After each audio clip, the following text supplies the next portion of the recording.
Welcome to More Than Words, a podcast about treating the whole child brought to you by the Reading and Language Learning Center. I'm your host, Tristen, and today I'm joined by Fusion Academy's area head of school, Joe Casamassima, to discuss one-on-one schooling. Hi, Joe. How are you? Great. How are you? I'm great. We're excited for you guys to be here. Fusion is such a cool concept of a school, and we've got to, work with you guys on a couple things, but we're really excited to have you on the podcast to share what you guys do. Yeah, I'm excited to be here. Thanks so much for having me. Of course. Well, let's start with an introduction, Joe. Can you tell us a little bit about who you are and what you do? Sure, yeah. So my name is Joe Casamassima, as you said. I'm at Fusion Academy, and my goal is really just to support students and families who are looking for something different.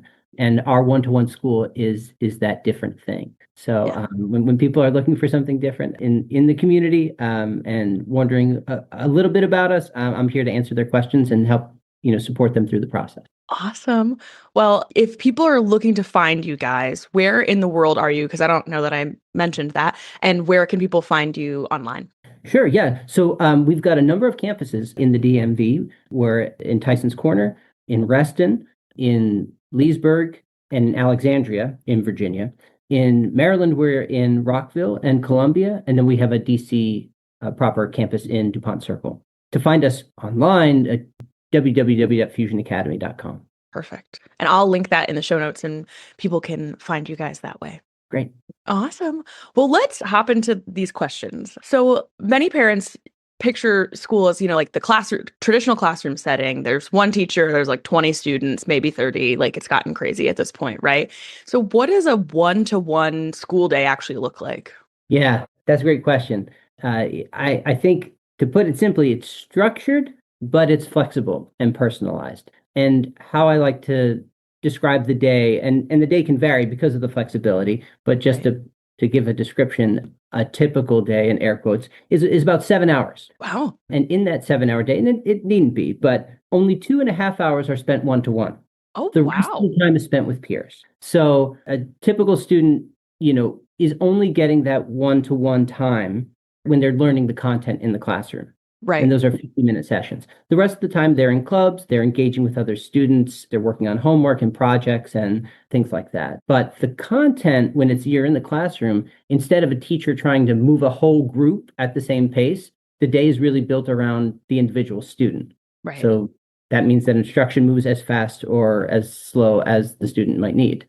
Right. Wow. I'm shocked to hear how much time is in the classroom versus spent working on things and with peers. That is so Hmm. interesting. And I feel like a lot of fun, and really good for a kid who maybe is going to choose to go to college because I could imagine that takes a lot of like prep time and proactive thinking on the student's part to be like, oh, I'm going to work on this project right now. So like what a cool way to prep for college. Well, it's funny you say that because so I've been in education for 25 years. I taught in public, independent, private, and I would say my whole career I've been moving toward a one-to-one without ever knowing it existed. But Yeah. so I started in public education. There was 27 students in a room, and it just felt like an overwhelming amount. Yeah. So I ended up going to an independent program. There were 12 to 15 students. And I Okay. thought, oh, I'm not really going to do better than this. But I had an opportunity to coordinate with a private school program and working with like 7 or 8. And I thought, Right. again, I'm not going to best that. Right. But then when online schools were in their infancy, Yeah. I had an opportunity to work with students like 2 or 3 at a time. Even though they were in an Okay. online school, they needed something in person because they were gifted in math and science. Sure. And then we moved to California, and my wife said, "Oh, there's a one-to-one school." And I said, "It's not a school, it's a tutoring program. Like, I don't get it, right?" Right. And the two biggest questions I had were one, how do students socialize, right? Because Right. that's a big component to school. And two, how does it prepare them for life beyond? Because Right. as you said, like, oh, this sounds like a college experience. And it never dawned on me that a traditional school setting didn't prepare me for college in the Right. sense that my whole day was structured for me when I went to traditional public high school. I got up and ate and went to school and had class, Yep. extracurriculars, came home, eat, shower, hours of homework, go to bed, and repeat. So I never had the Exactly. time to figure out what I would need to do if I had downtime, right? Right. And then I went off to college and I had a class at 9:30 and I didn't have another class until 3. And I had no Right. idea what to do with that time. And so here at Fusion, each student has a class, that 50-minute session, and it's followed by a homework cafe where they can work in a Wow. social space with peers. They could work in a more silent, like a library kind of space with peers, but it's just quieter. They can choose to work in an empty room. And when they finish their work, again, you can listen to music, put noise cancellation headphones on or whatever. But when they finish their work, Right. there's a space that students named here at the Tyson's campus. It's called the Dungeon. It's DONE. When you're done with your work, you can go in there and there's Nintendo Switch and board games and kids just hanging out. But you have that opportunity to, once you've finished your work, to then connect with peers and do things like Right. that. So I really got great answers to those questions in the sense that it's preparing them for life beyond, because the traditional environment doesn't quite prepare you for Right. college in this. You've got to learn how you learn and what you'll need. And then two, Exactly. it really is a very social day. Yeah. And so when I found, well, actually, my wife found it, it piqued my interest. I went to check it out, and I'll have been with Fusion. It'll be 14 years in August. So I Wow. was at our campus in San Mateo before I moved to Virginia. I've been here for 8 years now. Oh my gosh, that's awesome. What a cool day. I like I said, we've worked with Fusion before and I've gotten to see, a number of the campuses and I've heard about the day, but I don't think it really like dawned on me how, like you said, how much of it is social, how much of it is a true learning experience for, like you said, beyond school and, life after school. Yeah, because in that one-to-one, it's really less about managing a classroom and more about Right. responding to the learner in real time. And you get Exactly. that opportunity to, the teacher and the student to connect there. Yeah, and that's what I was like, gonna ask you next was like, what does the learning look like when a teacher can like is sitting with one kid at one time? Like, what does that really look like when they can meet them where they are academically and emotionally? Oh, yes, it's a beautiful thing because learning really becomes responsive and it's not reactive anymore. So when you Right, meet a student where they are, it stops being a guessing game, right? right, You're not teaching to the middle and hoping it lands. You're targeting exactly what that student needs. right. So academically, that means fewer gaps and less frustration. Emotionally, it means the student feels seen and heard. Mm, And that's huge because when a student feels safe and understood, they're far more willing to take risks and engage. yeah. And I feel like when you feel seen and you feel heard, it's easier for you to ask questions and be curious. Oh, yes, of course, right? I mean, there's not in a traditional environment, whether it be public or private, there's always eyes on you, and every student feels that they're the only one who doesn't understand or might not get Right. it, and that's not true, but they can feel that way. And here, when it's just you and the teacher in an environment that is safe and comfortable, you're willing to take that risk. And then when you Yeah. take risks, that's when you really learn, right? That's when the Yeah. learning is happening. Absolutely. And so you mentioned earlier that you had been like, you spent a lot of your career searching for ways to better meet students where they are. So, what were the problems that you saw in traditional school settings that led you toward this one-to-one model?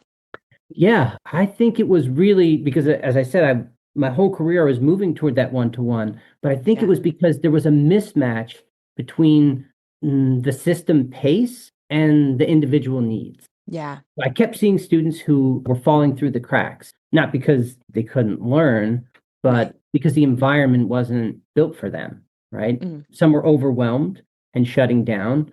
Other kids were bored or disengaged. But right. the common thread was that the pace and the structure of the traditional classroom just made it very hard to truly adjust to an individual learner. And one-to-one is really just a response to that, right? It gives us the Right. flexibility that traditional settings just often can't. Right. I always use the example of my glasses, right? I can't see without them. I can't Yeah. read without them. It doesn't mean, it doesn't mean that I'm illiterate. It doesn't mean that it just means I need a very specific prescription to access what's in front of me. And when I Right. was teaching in a traditional classroom setting, I would walk up and down the aisles. I'd have exit cards to say, does everybody understand? And they'd say, Right. yes, Mr. C. And, you knew not everybody did, right? Right. But ultimately what we were saying is hey, there's whether it be 27 or 12, but however many students in the room, you all need glasses, and here you go. You get my Right. prescription. So the pacing, the examples that I'm using, the modality, it is all one prescription. And unfortunately, most people who put these glasses on are blinded by them. So they're not getting Right. anything. Other kids can kind of squint and make out bits and pieces. It's not ideal, but Right. they can kind of get some of it, and maybe they get support at home, or they have a private tutor, they get some other to kind of fill in those gaps. And it'd be a very rare student who this actually improves their vision, right? So Right. exactly what I'm providing is what they need. But here the teacher is more of the optometrist, right? Saying number one Wow. or number two, is this clear? If Yeah. not, how about now? How about now? Right. And we're going to adjust the teaching so that the students can clearly see and understand the content. Yeah. Wow, that's such a great analogy to give. I love that because I also am a glasses wearer and my prescription is super high and I have an astigmatism in one eye and not in the other. And so I feel similarly when people put on my glasses, they're like, oh my gosh, what's happening here? And I think that's a great way to describe like what happens in a traditional classroom setting. Like there are going to be very, very few people who, like you said, can squint and see with the way that you are having to operate a full classroom because you have to teach one way to be able to get the information out. That's just the way it is. So yeah, I Yeah. love that. And like the one-to-one is kind of the optometrist, better one, better two. So the kinds of kids that you have at Fusion, Mhm. who are they? What kinds of kids tend to thrive in this one-on-one setting? Who are the people that are like, putting on the glasses and saying, what the heck? What's happening here? Yeah, so it's really a wide range, and so it's not just one type of student. I think Yeah. it's a broader group of students than people expect. Okay. The first to like put them in sort of categories, I guess. The first Yeah. are students who need flexible schedules. Okay. So over the years, and again, I've been with Fusion for, as I say, almost 14 years. Over the years, I've seen actors, models, Olympic hopefuls, national Oh yeah. debate champion, a piano virtuoso. We had a guy who developed some apps and they took off. So he started a company, but Oh. he couldn't legally work full time for his own company because he wasn't of age. And he'd be like, yeah, I've got a math test tomorrow, but I've got a board meeting. And again, Oh an my anomaly, of gosh. course, Sure. and he graduated early. And I Right. mean, but everybody, some students need that flexibility because of things like that. Other students, Right. maybe they have no Olympic dreams, but maybe they just love riding horses. Like they have an outside Yeah. passion that they love, and so they spend the morning doing that, and come in later in the day. Right. So that's one type of students who might need flexibility. Other students maybe have a chronic health condition Mm. or an acute condition. Maybe they Right. contracted mono or they got a concussion or something like that, where trying to navigate a traditional school day for that semester or that year wasn't possible. So they come to Yeah. us and then they might transition back to Sure. their program. So that's one type of student who might need flexibility. I mean, another is a student with a learning difference, Yeah. who would really benefit from individualized pacing. We see students with ADHD or dyslexia or auditory processing or processing Yeah. speed, right? So you may have a student who, is 2E, twice exceptional. Their IQ Yeah. is up here, the processing speed is slower. In a traditional environment, they're feeling maybe frustrated because, I mean, obviously no one doubts they could do the work. They're brilliant. But Right. they see their peers turning things in. They're constantly comparing themselves, and they're getting Mm. frustrated that they've not gotten it done faster. So we Right. we might see students that kind of fall into that category. Right.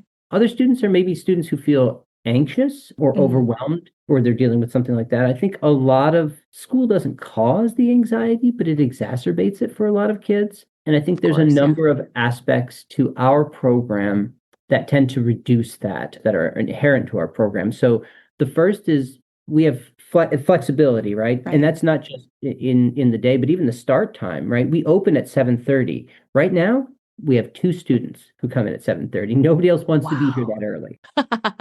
Right? You get the opportunity to sleep in if you need it, or just not feel your day is getting rushed and you're Right. being like, thrown to something that you're just not ready for. So Right. maybe starting at 8:30 or 9:30. I mean, we have a few kids who come after lunch, but that's not common either. Most students start their Right. day at 8:30 or 9:30, maybe 10:30 if you Yeah. just need a little extra time in the morning or you have an outside interest. Another component is obviously that, as you were mentioning before, that classroom is one-to-one. So Yeah. when you're learning, you're getting the content delivered, you're getting, not to lean too heavily on it, but you're getting the prescription glasses you need to Mhm. understand. Right. You really see students feeling far more comfortable because they're not, again, everyone's perception is everybody's watching everything they do, and they feel like they're Right. the ones who are different, right? So, or maybe not understanding. So you eliminate that, and you Right. have a relationship with a teacher that you trust, right? Yeah. And that the student is connected with. So they feel comfortable, as I say, taking those risks, and that's where the learning really happens. Another piece is that the homework is done, as I was mentioning earlier, following the class. Right. So in a traditional setting, you maybe have math at 8:30 and you learn this brand new concept. And you're like, okay, Yep. I got it, maybe. And then you immediately go Mhm. to English.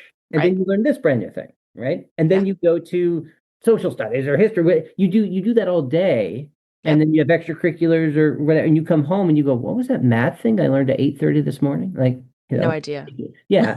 So for a lot of kids, they're like, hey, and so here you obviously have it delivered one-to-one at a pace that works for you, through a modality that works for you, and then you practice it independently immediately following the class, Wow. which really allows students to then commit it to memory and understand. If they need support in the homework cafe, there's always a teacher there to help Yeah. if a student needs support with a particular subject. But yeah, I think that getting the homework done here when it doesn't feel like they have to reteach themselves, or if they were Right. struggling with ADHD and weren't paying attention in the classroom and now they don't know what they're supposed to do for their homework, Right. this tends to reduce that significantly. And then I think a big piece, and I don't want to say last but not least, but is that in our environment, class doesn't take place without you, in the sense that no content is covered. Right. So in a traditional setting, you may find that, like, let's say you get the flu or COVID, Right. or you're traveling and you miss, I don't know, Tuesday, Wednesday, Thursday, and you're out. Well, it's almost like a punishment because Yeah. you've now missed, 3 days of school, 8 classes per day, or whatever it is you're doing. That's Yeah. 8 homework assignments per day that you might not know how to do because you weren't there to learn it. And Hmm. then, by the way, you're supposed to go back on Friday and there's a quiz or a test and you're not ready for it. So the student's like, I'm not going. And they miss another day and it's like a snowball going down a hill. And Yes. so here, if you miss a day because you're sick or you're traveling or something else is going on, you pick up where you left off and you come back. And there's not Right. this mountain of work and something that maybe feels overwhelming or just, causes a lot of stress and anxiety for the student, which again, that would be Right. stressful. Um, Yeah. so again, it tends to reduce that. And so we see students who maybe had struggled with anxiety or depression, not to say that it's all resolved, but they can work through an issue with their therapist or with somebody, and Yeah. talk about it instead of just constantly talking about school and homework and maybe battling with Yeah. parents or whatever, because that's off the table typically. So Yeah. then they can get to the heart of the matter. Yeah, and I think we also see students who maybe are just, advanced or not being challenged enough, because Yeah. and here they can finally move at their own speed. So I Right. mean, I say all that, and of course there's a smattering of students who fall into other maybe they just moved here from out of state and don't want to start at a huge high school and toward the end Right. of the year or something. So it's really less about a label and more about whether a student's needs are being met in their current environment. Yeah, that's cool. I mean, such a wide range of kids. And so this question might be like kind of broad, but how might a parent recognize that their kid may need a different school environment? You mentioned like, someone is moving, and maybe they wanted to start here before going to a big school, but what other things do you think parents will start to recognize to say, oh, you might benefit from one-on-one schooling? Yeah, I would say look for patterns, not for an isolated bad day. Sure. So if you're seeing consistent patterns, like, is your child regularly frustrated or anxious or disengaged?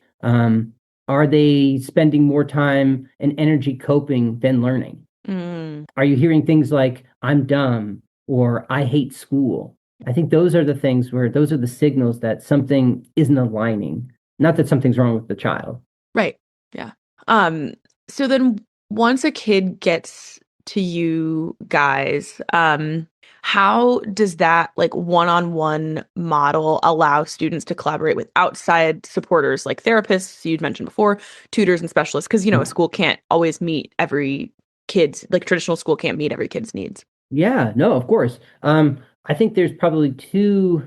Yeah, two main components to that. One is our flexibility, and Yeah. two is communication, right? Mm, So one of the biggest advantages we have is that flexibility.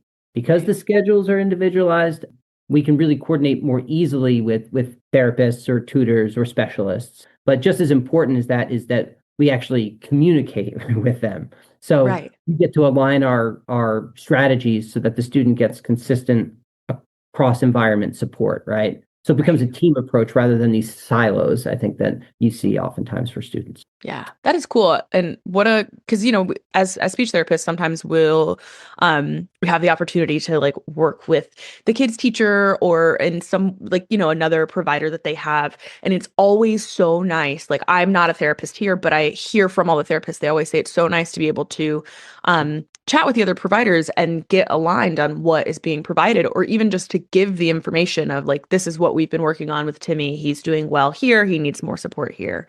Um, so I can only imagine that in this like one-on-one setting, if a therapist gets to say, "Hey, this child responds really well to X, Y, or Z. We're working on this in therapy," like how nice for the teachers to be able to hear that, recognize it, and offer the same kind of support without thinking like in a traditional classroom, you've got 20 kids, and if a therapist were to give you that piece of information for every one of those kids, like 20 different things going on in your mind. Yes. So that's really Yeah. nice. Yeah, Yeah. it's just an incredible opportunity that we have because of the way that the program is built, right? Yeah. Awesome. So we mentioned this before, but the socialization piece of one-on-one schooling, because like I was surprised at how much socialization you said there was in a day. And I'm sure like when parents hear one-to-one schooling, they're like, my kid's never gonna talk to another kid. Um, Yep. So you mentioned like you go from class to homework block to the dungeon as it's called at Tyson's. Yeah. But what does that like look like for the kids? Like how do they kind of talk about their social experience at one-to-one school? Yeah, well, yeah, because it is a big part of the day, but I think it's also more intentional, not just kind of Mm, assumed. Like you assume when you send your student off to a traditional public or private school, like, well, they're socializing just by, but they right, might be, but it may not always be healthy socialization either. So I think right. but that probably is one of the biggest concerns. And as I say, when I first learned about fusion, that was one of my first questions. Like, Yeah, I want to understand this. But yeah, as I say, in a traditional setting, you just assume socialization is happening. right, But it might or might not be, and it might or might not be happening in a positive way. But in the right, one-to-one model, the social experience is more intentional, right? So students right. are interacting with peers through groups and clubs, shared spaces that we have in the homework cafe, as I mentioned. Yeah, And then there's lots of structured opportunities and field trips and guest speakers and spirit weeks and all those things. But those yeah, interactions are supported and guided in a way that helps them, navigate the social space too, not just kind of survive it, right? right. I think there, you hear all these, novels and things and dramas on TV of Of surviving course. middle school or high school, and a lot of people think back to those as challenging experiences, right? Yeah, And so here it's more intentional, and because again, one-to-one, it's more flexible. right. We hard cap at 75 full-time Oh, students, wow. but we see in a given week, maybe 125 to 135, because Oh, beyond wow. the full-time school offering, we have class for credit where students may attend schools, public or private, outside of here, Right. and then just come to us for a single class or two classes, sometimes for remediation, sometimes for acceleration. Yeah. And then we also have a tutoring program where anybody can come and get tutored in any of the subjects we offer. So Very cool. we have students here, who could come after school later in the day just to get traditional tutoring support. And those students can still be involved in our activities and things like that. So, and Yeah. because we have a network of schools, as I mentioned, there are seven here in the DMV.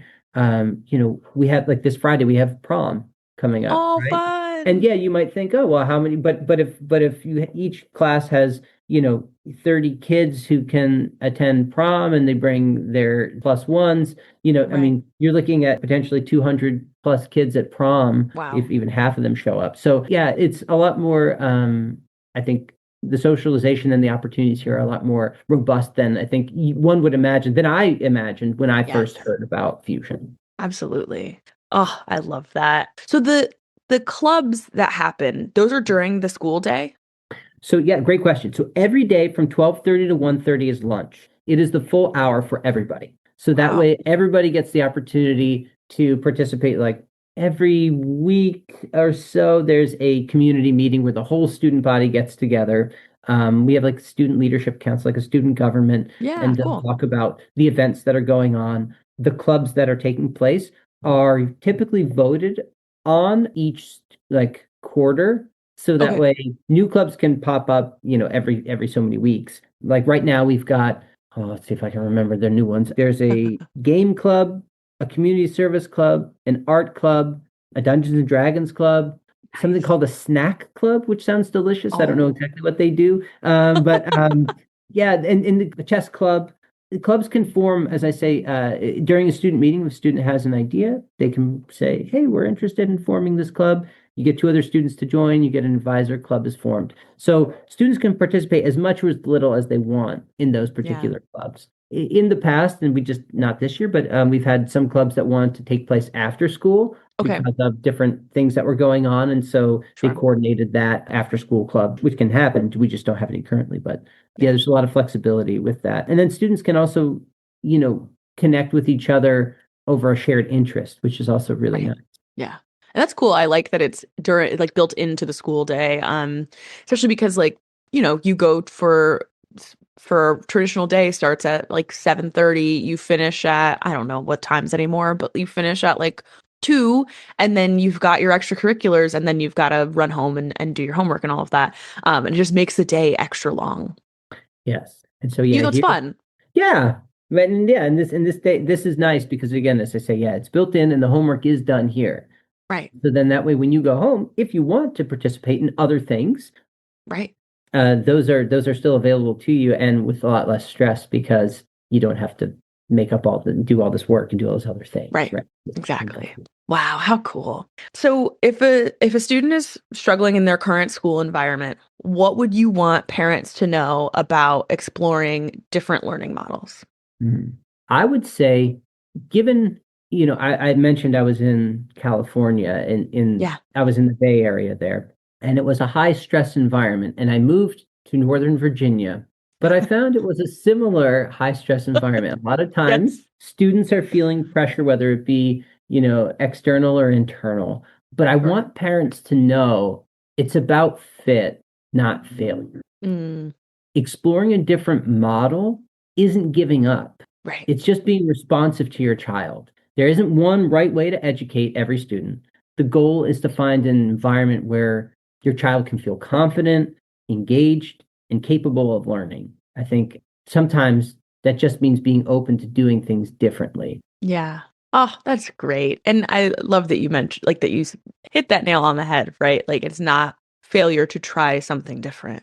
Yeah, and I think just because in more traditional environments, like in the Bay or like in Northern Virginia, I think families have and students may have one set way to think. And again, it's Yeah. almost like again, not to go back to it, but thinking like, well, these glasses should work for me. Like, Right. no. No.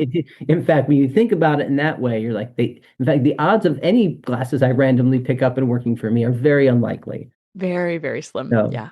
yeah, just if they are open to doing things differently. And again, there's a lot of wonderful programs in our Yeah. community, right? And there's a lot of support and a lot of programs that are doing things differently. And Fusion, I think we just happen to do something that's very unique, but Yeah. also gives students an opportunity to find success. And that's all any parent wants, right? I mean, I've got Absolutely. two children, right? I'm who are in Fairfax County right now, and they're little, but just wanting them to find that, and when they're struggling in school, that is the huge part of their day and it's a lot of their Yeah. identity. And so it doesn't need to be that hard, right? It Right. shouldn't be that hard. Right.